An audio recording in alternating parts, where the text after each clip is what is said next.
अस्सलामुअलैकुम, welcome to the new vlog. और उम्मीद है आप सब खैरियत से होंगे। और एज़ यूजुअल अरसलान ने मुझे लेट करवा दी है, जैसे कि ये शख्स हमेशा करता है। इसको मैंने हज़ार दफ़ा बोला है कि अरसलान, जब मैं अबाया पहन लूँ तो अब्बा ही निकाल, नहीं नहीं, ये आखिर तक ड्रामा देखेंगे, फिर मेरे साथ ड्रामे करेंगे। और बस अब ये जनाब आ रहे हैं और आज मैंने थोड़ा खाना भी ले लिया है। पता नहीं क्या बनाया था, याद नहीं है मुझे, क्योंकि वॉइस ओवर में कर रही हूँ तो मैं भूल जाती हूँ। सो भाई, अब अरसलान साहब एज़ यूजुअल हमेशा मुझे लेट करवा देते हैं, पर अब क्या करें। और अब हम यहाँ से निकल चुके हैं ऑफिस के लिए। और यहाँ ये जनाब मुझे डॉक्टर को दिखाने थोड़ी है, अपनी पेट पूजा करने आए, क्योंकि डॉक्टर चली गई थोड़ा काम से, तो उन्होंने कहा कि थोड़ी पेट पूजा कर लेते हैं, फिर डॉक्टर के पास चलते हैं, क्योंकि 1 घंटे के बाद डॉक्टर को आना था।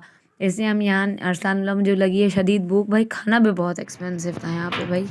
और बस अब जो है ये पार्किंग है लियाकत नेशनल की, अरसलान बिल्कुल अंदर ले आते हैं मुझे कि तुम्हें कोई लेके ना चला जाए, मेरे साथ रहो। इसलिए जो है अरसलान, सब हम वापस जा रहे हैं। और अरसलान के सर थे जिन्होंने अरसलान को काम सिखाया था, उनकी बेटे की जो है डेथ हो गई थी एक्सीडेंट में। तो अरसलान ने बोला कि चलते हैं, अब सिटी आए तो उनकी तरफ चलते हैं, क्योंकि समझे हम रहते हैं गांव में, तो जब हम आते हैं सिटी तो 5-6 जो काम होते हैं वो करके जाते हैं। और अरसलान ने बोला बहुत अच्छी सलाम दुआ है, आए हैं इतनी दूर तो चलते हैं। पता नहीं किस तरफ रह रहे थे, मेरे जहन से नाम निकल गया, पर बहुत बुरा एक्सीडेंट हुआ। अल्लाह पाक उनकी फ़ैमिली को सब्र दे, स्पेशली उनके वालिद साहब को। मुझे तो बहुत दुख हुआ, बहुत हालत उनकी ख़राब हो रही थी।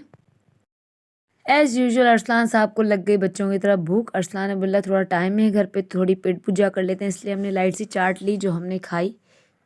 भाई चाट खाने के बाद ये हमारे डिप्टी मैनेजर साहब थे, इनसे मुझे ज़रूर मिलना था क्योंकि ये हमारे ऑफिस में हमारे एम्प्लॉय रह चुके थे। सो जब मैं गया अपने उस्ताद के बाद, जो हमारे टीचर भी थे जिन्होंने मुझे काम भी सिखाया, जिनके आगे बेटे की फैमिली नहीं जा सका तो टाइम मिला, तो मैंने बोला आज शहर आए तो मैंने उनको बोला तो उनके बाद भी चलते हैं।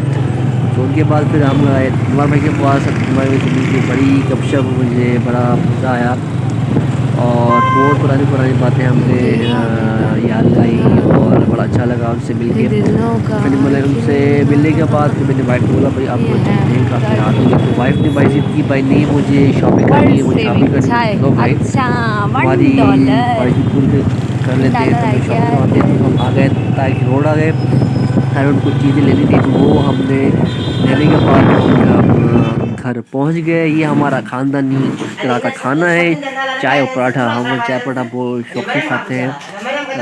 ये बहुत अच्छा लगता है, अगर कुछ चीज़ ना हो तो मैंने बोला मैं चाय पराठा मुझे दो, मैंने तो प्लीज़ व्यूअर्स, मैं हमारा ब्लॉग अच्छा लगे तो लाइक सब्सक्राइब और कमेंट करना मत भूलिएगा। दुआ में याद रखिएगा। अल्लाह हाफिज़।